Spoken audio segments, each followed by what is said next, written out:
আগামী 9ই মার্চ ঐতিহাসিক সমাবেশে ডাক দিয়েছে ভারতীয় জনতা পার্টি।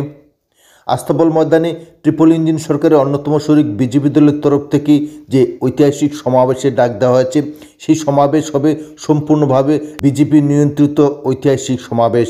সমাবেশ থেকে বিজেপি দলের তরফ থেকে যে ঘোষণা দেওয়া হতে পারে বলে অনেকে আশঙ্কা ব্যক্ত করছেন, তা হলো মথা আউট। যে অন্যতম বৃহত্তম আঞ্চলিক শক্তি এডিসির বর্তমান শাসক দল এবং জোট সরকারের অন্যতম শরিক তথা দ্বিতীয় বৃহত্তম শরিক তীব্রমতাকে এই সমাবেশে মোটেও আমন্ত্রণ জানানো হবে না এবং এই সমাবেশের মাধ্যমে এটাই প্রমাণ করে দেওয়া হবে যে জোট সরকারে তীব্রমতা অবস্থান করলেও রাজনীতিগত ময়দানে মথার সঙ্গে কোনো ধরনের আপোষ নয়। মথার সঙ্গে প্রত্যক্ষ ফাইট তথা ফ্রেন্ডলি ফাইট হবে, এটাই নিশ্চিত করে ইঙ্গিত করতে চেয়েছেন বিজেপি দল।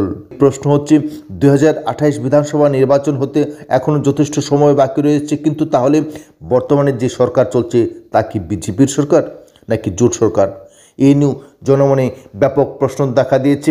অনেকেই আশঙ্কা ব্যক্ত করছেন যে তীব্রমতাকে বাদ দিলেও এর যে বিজেপি পরিচালিত সরকার তথা বিজেপি আইপিএফটি জোট সরকার বর্তমানে স্থায়ী সরকার হিসেবে সরকার পরিচালনা করতে সক্ষম।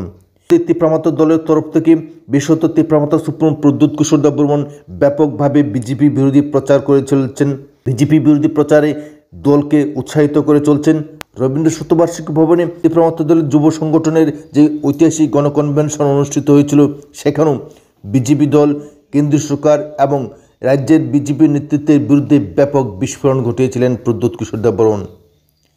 তার জন্যই কি বিজেপি দল এবার তীব্রমতাকে আউট করে দিয়ে এবার নতুন রাজনৈতিক সমাবেশে ডাক দিয়ে তীব্রমতা দলকে এই ইঙ্গিতই দিতে চলেছে যে মথা আউট, মথার সঙ্গে আর কোনো আপোষ নয়, মথার সঙ্গে আর কোনো ধরনের রাজনৈতিক যোগাযোগ নয়, বরং মথার সঙ্গে নতুন করে রাজনৈতিক লড়াই অবতীর্ণ হতে চলেছে ভারতীয় জনতা পার্টি। এবং ইতিমধ্যেই 7 বর্ষ পূর্তি উপলক্ষে বিজেপি দলের তরফ থেকে রাজধানীতে যে সমাবেশে ডাক দেওয়া হয়েছে, সেখানে তীব্রমতা দলের কোনো নেতা নেত্রীকে আমন্ত্রণ জানানো হয়নি।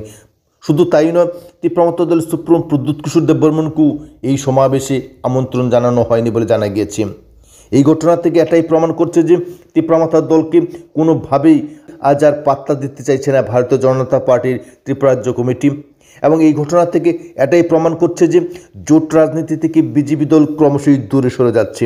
জোট রাজনীতির অন্যতম শরিক তীব্রমতা কিংবা আইপিএফটিকে আমন্ত্রণ না জানানোর মাধ্যমে এটাই প্রমাণ করে দিচ্ছে যে আগামী দিন এই রাজ্যের রাজনীতিতে বিজেপি দল আর কোনো জোট রাজনীতির খেলা খেলতে চাইছে না, বরং একক শক্তিতেই অন্য সমস্ত রাজনৈতিক দলগুলিকে পর্যদস্ত করে 2028 বিধানসভা নির্বাচনে হ্যাট্রিক করতে একাই সক্ষম।